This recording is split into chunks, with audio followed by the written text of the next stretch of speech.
May isang masalimuot na ugnayan sa pagitan nina Camilla at William. Ayon sa manunulat na si Christopher Anderson, pinagtitiisan lamang siya ni William. Matagal na umanong may bahagyang takot si Camilla kay William. Batay sa impormasyong inilabas ng isang pinagmulan mula sa loob ng Buckingham Palace, naging mabigat ang kapaligiran nitong mga nagdaang araw, halos nakakasakal sa bigat ng tensyon. Sa likod ng malalalim na pulang dingding na nababalutan ng pelus at ng pira-pirasong kinang mula sa mga kristal na aranya, isang tahimik na tunggalian ang unti-unting nabubuo. Hindi ito labanan sa pagitan ng mga bansa, kundi sa pagitan ng 2 taong nakatali sa iisang korona, si Reyna Camilla at si Prinsipe William. Isang lihim na recording ang nagsimulang kumalat sa madilim na ugnayan ng mga tagapayo ng palasyo. Ang nilalaman nito ay sapat na talim upang muling sugatan ang alaala ng yumaong Prinsesa Diana. Ang higit na nakababahala, walang nakakaalam kung sino ang naglabas nito. May mga nasa loob ng palasyo ang tahimik na nagsasabing nagsimula na si William ng isang maingat at palihim na investigasyon, kumikilos na parang anino sa mga nakatagong pasilyo. Samantala, si Camilla naman ay naglalakad sa mga buluwagan na may kakaibang katahimikan. Sa kanyang pinagkakatiwalaang aide, isang maingat na piniling pangungusap lamang ang kaniyang binitiwan. Ang trono ay hindi lugar para sa mahina ang loob. Ngayon, tila pinipigil ng buong palasyo ang paghinga. Nauunawaan ng lahat na sa mapanganib na larong ito ng kapangyarihan, isang pagkakamali lamang ay maaaring mag-iwan ng dugo sa pulang karpet. Isang tanong ang nananatiling nakabitin sa hangin na parang pinatalas na talim.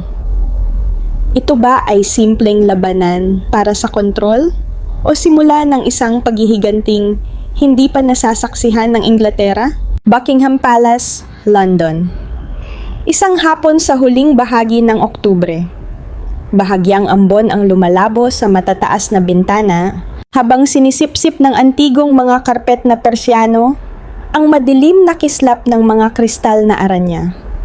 Mabigat ang pakiramdam sa silid, hindi lamang dahil sa init mula sa fireplace, kundi dahil sa bigat ng mga salitang ipinagpalitan ng 2 taong pasan ang kapalaran ng isang dinastiya. Nakaupo si Haring Charles III, papalapit na sa edad na 80, sa isang pulang silyang pelus. Nakapatong ang kaniyang payat na mga kamay sa kaniyang mga tuhod. Ang mahabang taon ng responsibilidad at panahon ay nag-ukit ng malalalim na guhit sa kaniyang mukha. Ang monarkang naghintay ng mahigit 70 taon bago maupo sa trono ay minsang nangarap ng isang mahaba at makabuluhang paghahari. Isang paghaharing muling huhubog sa Britanya ayon sa kaniyang mga paniniwala. Ngunit nitong mga huling araw, ang biglaang pananakit ng kaniyang dibdib at ang tahimik na babala ng mga doktor ng hari ay nagpapaalala sa kanya ng isang katotohanang hindi na maiiwasan. Nauubos na ang kaniyang panahon. Sa kaniyang isipan, malinaw ang kinabukasan ng Inglaterra. Isa itong masigla at makabagong bansa na nangangailangan ng malakas at masiglang pamumuno.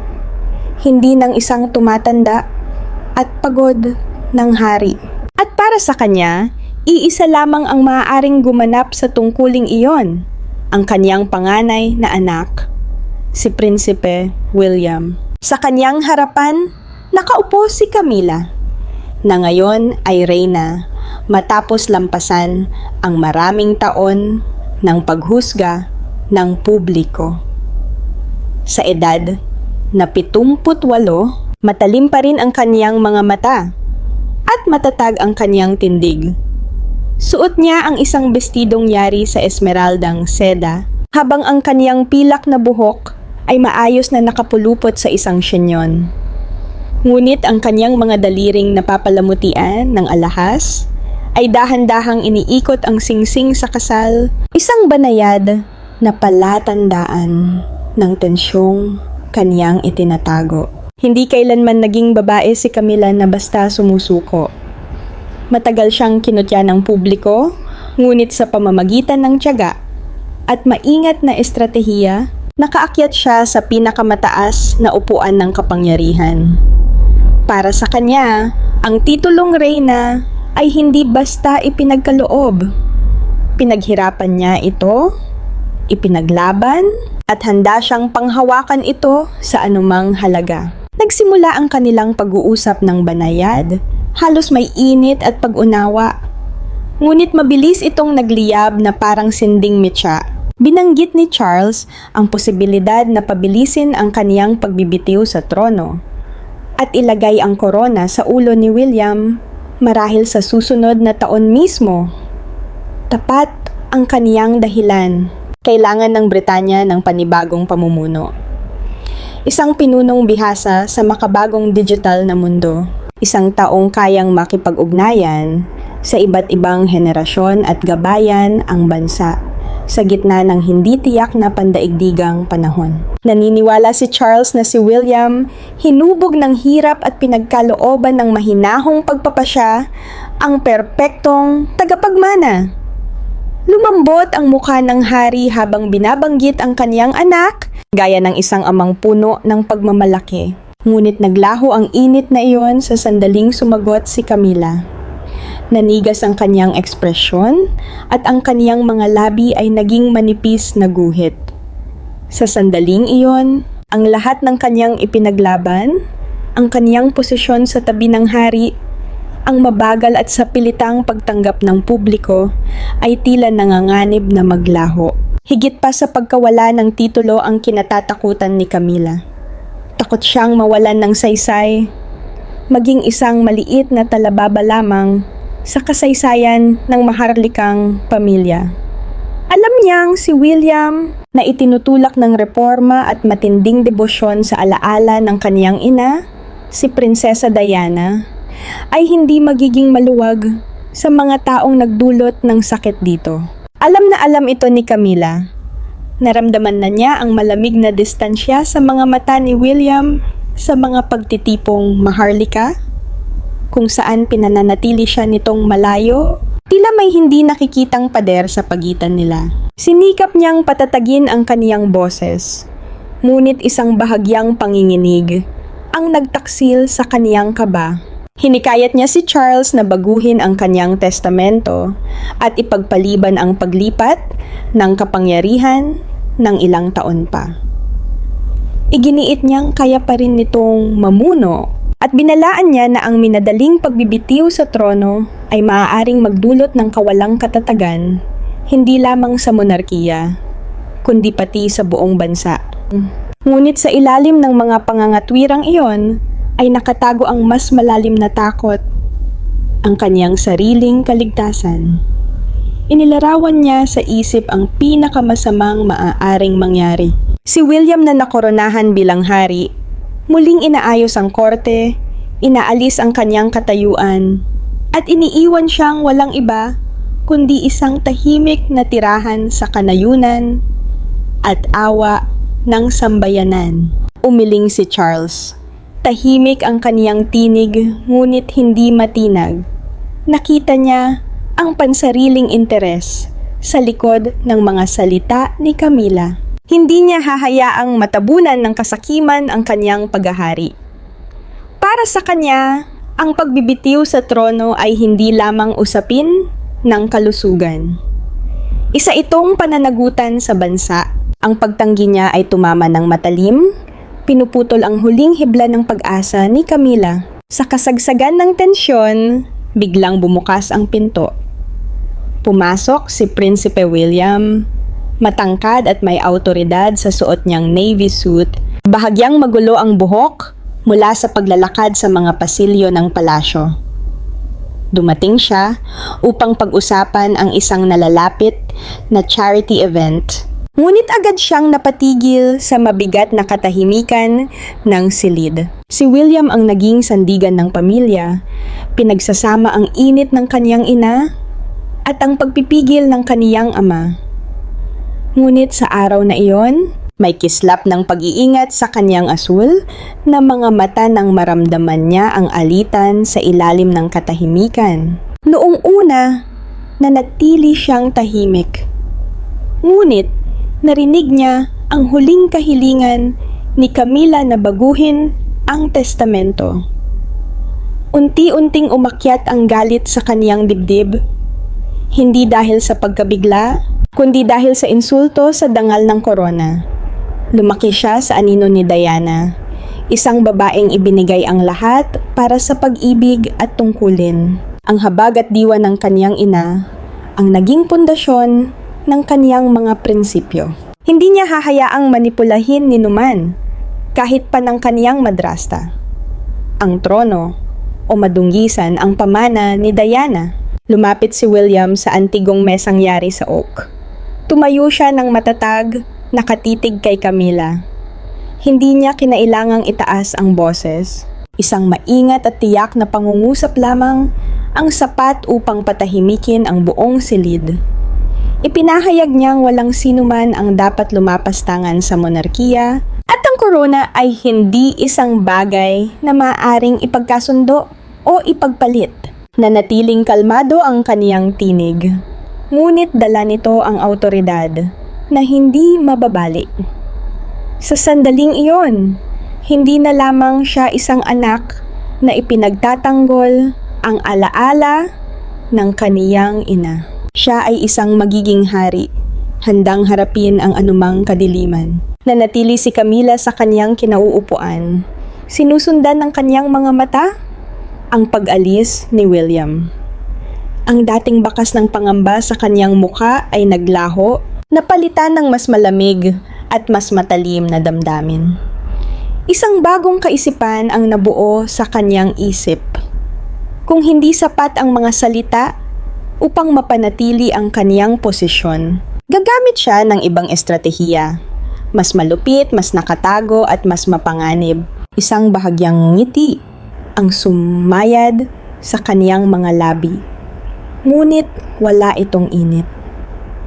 Iyon ang tahimik na simula ng isang planong nabubuo sa mga anino ng palasyo.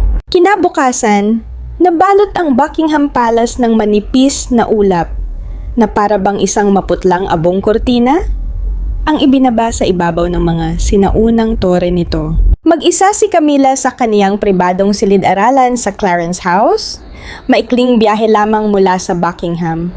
Ngunit sapat ang layo upang maramdaman niyang ito ay sarili niyang kuta. Sa ibabaw ng makintab na mesang mahogany, matagal nang lumamig ang isang tasa ng Earl Grey. Ang amoy ng citrus nito ay unti-unting naglalaho sa lipas na hangin ng mga papel na kaniyang sinusuri. Hindi siya nakatulog. Paulit-ulit sa kaniyang isipan ang mahinahong pag-alis ni William. Gaya ng isang tahimik na babala, alam niyang tumawid siya sa isang hangganan. Ngayon, panahon na upang gumanti. Dinampot ni Camila ang isang murang burner phone na binili gamit ang cash mula sa isang maruming tindahan ng electronics, saka pinindot ang screen. Nauna na siyang makipag-ugnayan sa isang mapagkakatiwalaang fixer. Isang taong sanay humawak ng pinakasensitibong usapin ng maharlikang pamilya ng walang iniiwang bakas. Makalipas ang ilang oras, isang simpleng kayumangging sobre ang lumitaw sa pribadong opisina ni William sa Kensington Palace. Walang marka ng koreo, walang pangalan ng nagpadala. Sa loob nito ay isang maayos na makinilyadong liham sa ordinaryong papel. Bahagyang nakatagilid ang font, tila sinadyang gawing elegante, at kasama nito ang isang maliit na itim na USB drive. Maikli ang mensahe, ngunit nakapangingilabot ang bigat. Naglalaman ito ng isang lihim tungkol kay Diana, isang lihim na di umano isapat upang durugin ang malasantong imaheng iniingatan ng publiko sa loob ng halos 30 taon. Kapag tumangging sumunod si William, ilalantad ang sinasabing ebidensya. Natanggap ni William ang sobre habang nanananghalian sa gitna ng pag-uusap tungkol sa isang nalalapit na environmental initiative. Ibinaba niya ang kaniyang kubyertos, pinunasan ang mga kamay gamit ang linen na napkin, at binuksan ang sobre sa kaniyang mesa. Gumalaw ang kaniyang mga mata sa ibabaw ng teksto. Una, ay may pag-uusisa. Pagkatapos ay may malamig na pakiramdam na gumapang pataas sa kaniyang gulugod. Hindi iyon takot. Hindi kailanman yumuko si William sa mga banta, ngunit may malalim at masakit na reaksyon sa loob niya nang makita niyang muling nadawit ang kaniyang ina sa isang napakalupit na labanan ng kapangyarihan. Naalala niya ang luhaang mukha ni Diana matapos ang mga pagtatalo nila ni Charles. Naalala niya kung paano nito itinatago ang sakit sa likod ng maningning na ngiting ipinapakita sa publiko. Totoo man o gawa-gawa lamang ang lihim na iyon, pakiramdam ni William ay para itong kutsilyong itinarak sa pinakamahalagang alaala niya. Isinalpak niya ang USB sa isang ligtas na laptop. Tumugtog ang isang maikling audio file. Ang boses na pumuno sa silid ay mababa at madaling makilala. Ngunit may mali. Bahagyang mahaba ang paghinto sa bawat ritmo na para bang sinasadya ng nagsasalita na pahabain ang bawat parirala. Agad na pinatigil ni William ang recording. Malakas ang kabog ng kaniyang pulso sa kaniyang lalamunan. Tumanggi siyang maniwalang magsasalita ang kaniyang ama tungkol kay Diana ng may ganoong kapaitan. Gayunpaman, naitanim na ang pagdududa.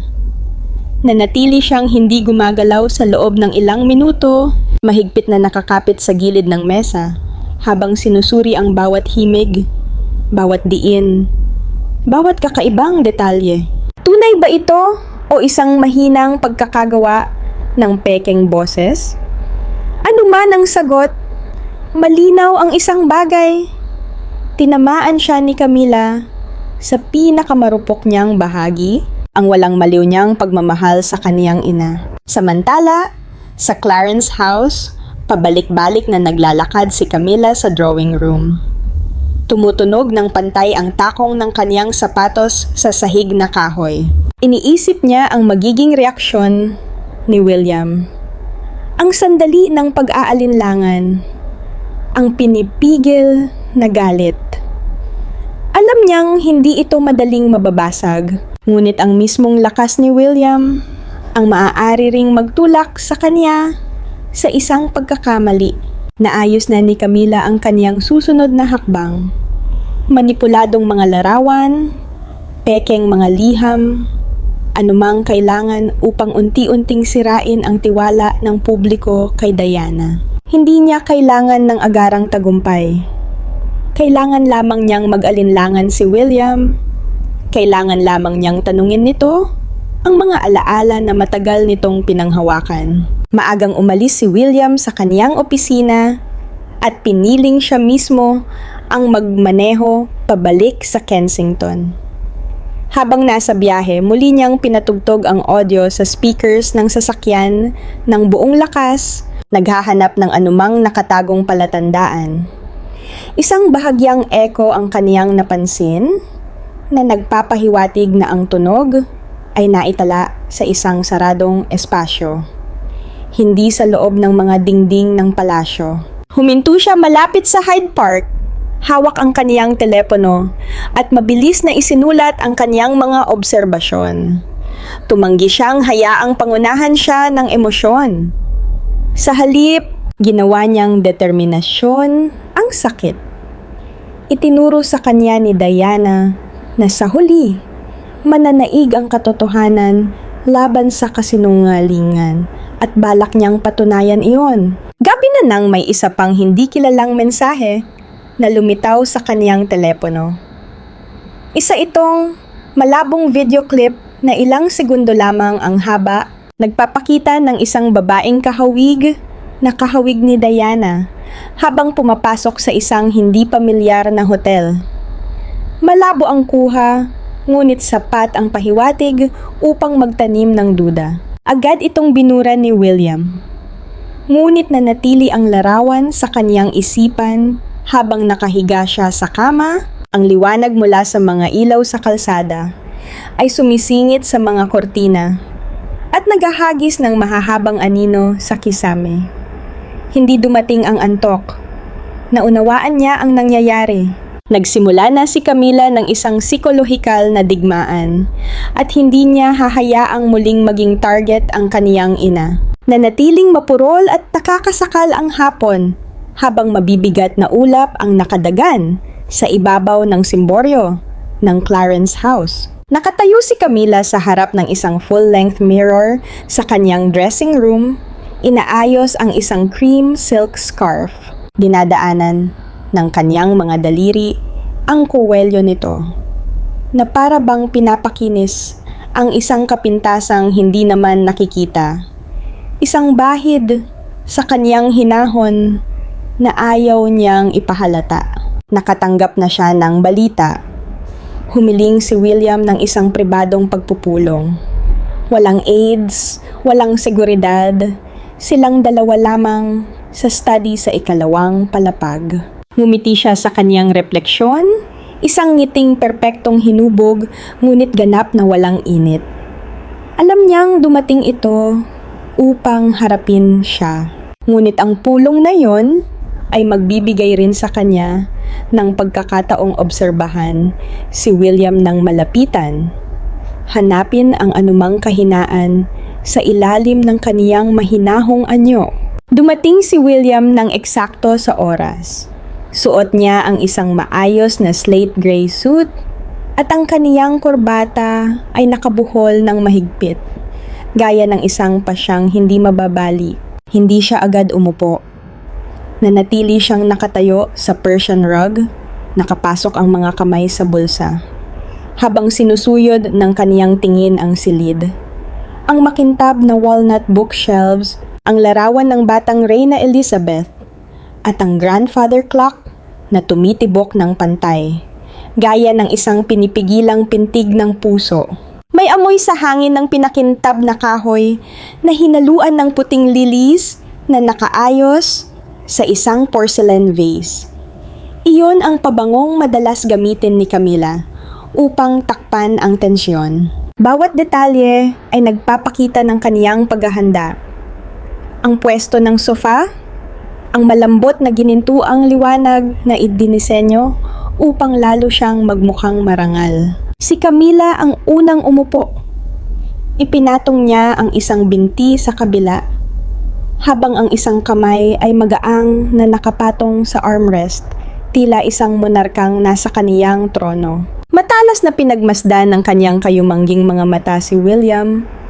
Naghahanap ng anumang senyales, naninigas na panga, kisap ng pagdududa, anumang patunay na naapektuhan siya ng audio recording. Ngunit sinalubong ni William ang kaniyang tingin nang walang pag-aalinlangan. Ang kaniyang mga matang bughaw, kulay ng langit matapos ang bagyo, ay kalmado at hindi matinag. Lumapit siya ng kaunti, sapat upang maamoy ni Camila ang bahagyang bango ng kaniyang cologne, cedarwood at bergamot, ang parehong samyong minsang nagustuhan ni Diana. Isang banayad na lamig ang dumaan kay Camila, na para bang ang alaala ng yumaong prinsesa ay nanatili sa hangin sa pagitan nila. Inilapag ni William ang kayumangging sobre sa mesang nasa pagitan nila. Hindi pa ito nabubuksan. Dahan-dahan niya itong itinulak palapit kay Camila. Sa loob nito ay mga kopya ng recording at ng liham na may banta. Ngayon ay may pulang marka at anotasyong nagtuturo sa mga hindi pagkakatugma. Hindi na kailangan ng paliwanag. Ang kilos na iyon lamang ay sapat upang ipakitang natuklasan niya ang panlilinlang. Nanatiling kalmado si Camila. Bahagya lamang niyang ikiniling ang ulo habang kumikislap ang kanyang pilak na buhok sa malambot na liwanag. Ngunit naramdaman niya ang bigat ng presensya ni William. Hindi ito galit na sumasabog, kundi isang mas nakababahalang puwersa. Tahimik, matatag, at hindi mapapaurong. Isang pagkaunawa ang sumagi sa isip niya. Mas kahawig ito ni Diana kaysa sa kailanman niyang inamin. Taglay nito ang parehong tahimik na lakas na nagpapakaba sa mga kumakalaban sa kanya. Hindi tumagal ng higit sa 10 minuto ang pagpupulong. Bawat segundo ay tila isang kalkuladong galaw sa laro ng chess. Nanatiling matatag si William, nakapako ang tingin kay Camila, naghahatid ng isang tahimik na babala. Anumang pagtatangkang dungisan ang pamana ni Diana, ay haharapin niya ng may kapantay na lakas. Pinanatili ni Camila ang kanyang komposisyon, bagamat bahagyang tensyon ang gumapang sa kaniyang muka. Nanikip ang kanyang mga labi nang tumalikod si William. Pinanood niya itong umalis, hanggang sa mawala ang anyo nito sa likod ng mabigat na pintuang oak. Ang tunog ng pagsara nito ay umalingaw-ngaw na parang huling hampas ng martilyo ng hukom. Hindi siya mababasag ng takot. Ginawa ni William na lakas ang sakit. Kaya kailangan ni Camila ng isang bagay na hindi maikakaila. Isang ebidensyang hindi maaring questionin. Nang gabing iyon, muling naupo si Camila sa kaniyang pribadong study. Ang ilaw sa mesa ay naghahagis ng mahahabang anino sa mga dingding. Sa kaniyang harapan, banayad na kumikislap ang isang makinis na itim na laptop. Ipinapakita ang isang hindi pa tapos na email para sa isang hindi kilalang contact. Tinipa niya ang huling tagubilin. Pagandahin ang orihinal na recording. Gawing hindi na mapag-iiba ang boses ni Charles. Isama ang mga detalye tungkol kay Diana, sapat upang mapaniwala ang publiko. Sandaling lumutang ang kanyang daliri sa touchpad, habang nakahinto ang cursor sa send button. Inilarawan niya sa isip si William habang tinatanggap ang binagong ebidensya. Nagdududa maging sa sarili nitong mga alaala. Pagkatapos pinindot niya ang send. Ang mahinang tunog ng pagpapadala ng mensahe ay umalingaw-ngaw sa tahimik na silid, gaya ng bala na isinampa sa loob ng baril. Samantala, sa Kensington Palace, gising pa rin si William. Sumasala ang liwanag ng buwan sa mga kortina at nag-iiwan ng mapuputlang guhit sa sahig. Paulit-ulit niyang binabalikan sa isip ang pulong nila ni Camila. Sinusuri ang bawat kilos nito. Hindi siya nito pinasinungalingan. Hindi rin ito umamin. Nagmasid lamang ito at iyon mismo ang lalong nagpalakas ng kaniyang pag-iingat. Hindi ito titigil sa pananakot. Palalalain pa nito ang laro. Bumangon siya at binuksan ang kaniyang laptop. Hinanap niya ang pinakarespetadong audio specialists sa London, mga eksperto sa voice manipulation at digital sound analysis. Lumitaw ang isang listahan at minarkahan niya ang 3 pinakamahuhusay. Hindi niya hihintayin ang susunod na hakbang ni Camila. Siya ang unang kikilos. Pinatay ni Camila ang mga ilaw at lumabas sa maliit na balkonahe. Matalim ang lamig ng hangin sa kaniyang balat, ngunit hindi siya natinag. Habang nakatanaw sa malayong daloy ng trapiko, ang pulang taillights ay kumikislap na parang mga baga sa gabi. Ipinaalala niya sa sarili na hawak pa rin niya ang kalamangan, panahon, koneksyon, at mga mapagkukunan. Ang susunod na recording ang magiging pasya. Pipilitin nito si William na sumuko. Isang ngiti ang nabuo sa kaniyang mga labi. Sa pagkakataong ito, tunay ang ngiting iyon ngunit malamig at hindi matinag. Pumasok na ang tunggalian sa isang bagong yugto at determinado siya ang lalabas na nagwagi. Sa kanyang madilim na silid, isinara ni William ang laptop at lumapit sa bintana. Pinagmamasdan ang parehong lungsod na nahihimbing sa gabi. Walang takot sa loob niya, tanging paghihintay lamang. Kapag dumating ang susunod na piraso ng ebidensya, handa siyang wasakin ang bawat kasinungalingan. Noong Miyerkules ng umaga, nanatiling basa ang London mula sa ulan noong nakaraang gabi.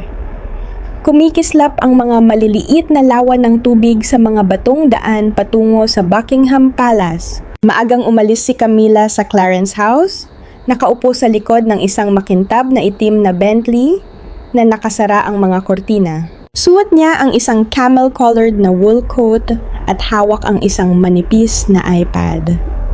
Sa screen nito ay nakabukas ang bagong binagong audio file, maingat na inayos sa isang lihim na studio na nakatago sa East End.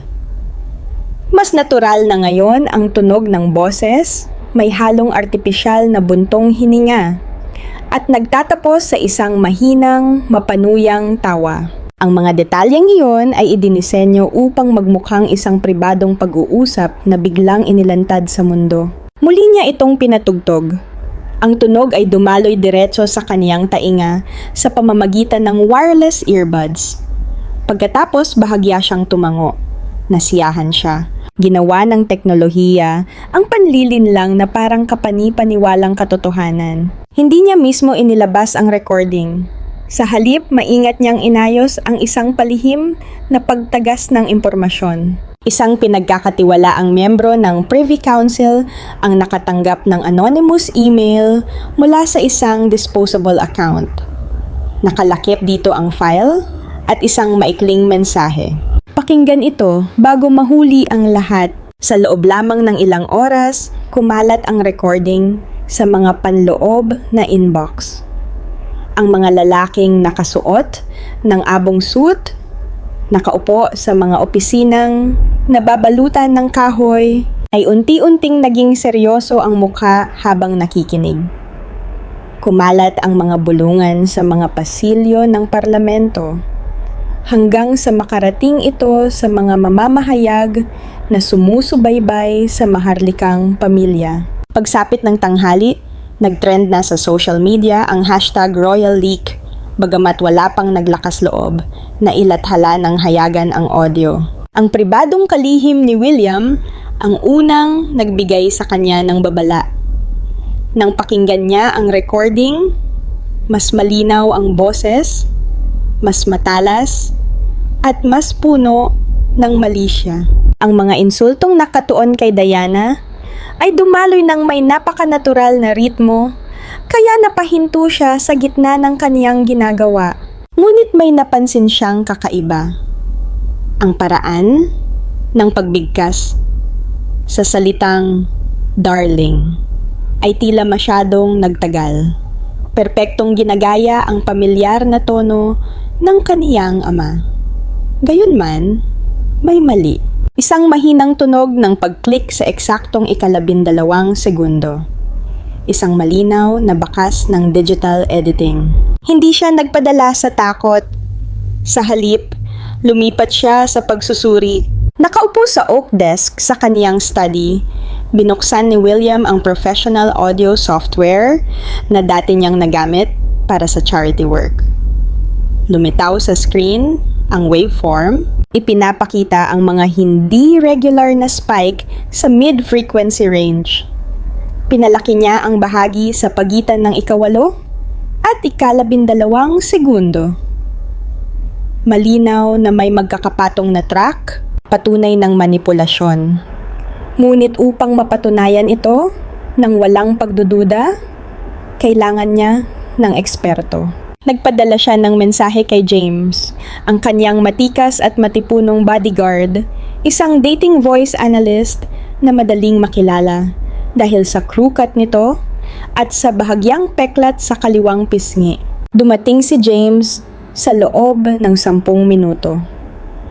Tahimik siyang pumasok at bahagyang tumango nang iabot sa kanya ni William ang USB. Pagsapit ng hapon, nagmaneho si James patungo sa isang hindi kapansin-pansing studio na nakatago sa loob ng lumang bodega sa Shoreditch. Sa loob, nakatayo sa tabi ng bintana si Oliver, isang 35 taong gulang na sound engineer na magulo ang buhok at makapal ang salamin. Habang humihit-hit ng vape, tinanggap niya ang USB at nagsimulang magtrabaho ng tahimik. Mabilis na gumalaw ang kaniyang mga daliri sa keyboard at nanatiling seryoso ang kaniyang ekspresyon. Makalipas ang 2 oras, napasandal siya sa kaniyang upuan at huminga ng malalim. Totoong binago ang file at ginawa ito ng mahusay gamit ang advanced software. Ang tunay na boses ni Charles ay kinuha mula sa isang pampublikong talumpati noong nakaraang taon pagkatapos ay maingat na hinaluan ng mga pekeng bahagi. Gayunman, itinago ang pinagmulan ng IP address. Natanggap ni William ang mga natuklasan sa pamamagitan ng isang secure call habang nagmamaneho pabalik sa Kensington Palace. Humigpit ang kanyang mga kamay sa manibela habang kumikislap ang mga ilaw sa kalsada sa kaniyang muka. Nanganganib ang reputasyon ng monarkiya, hindi lamang dahil sa mismong recording, kundi dahil nagsisimula na itong paniwalaan ng mga tao. Nagsimula na ring magpahiwatig ang mga tabloid tungkol sa kwento. Totoo bang sinabi iyon ni Haring Charles tungkol kay Diana? Naunawaan ni William na kung hindi siya kikilos agad, ang mga haka-haka ay magiging tinatanggap na katotohanan. Huminto siya sa gilid ng kalsada at nagpadala ng mensahe kay James. Sundan si Camilla. Tukuyin ang pinagmulan. Sa Clarence House, mag-isang nakaupo si Camilla sa madilim na drawing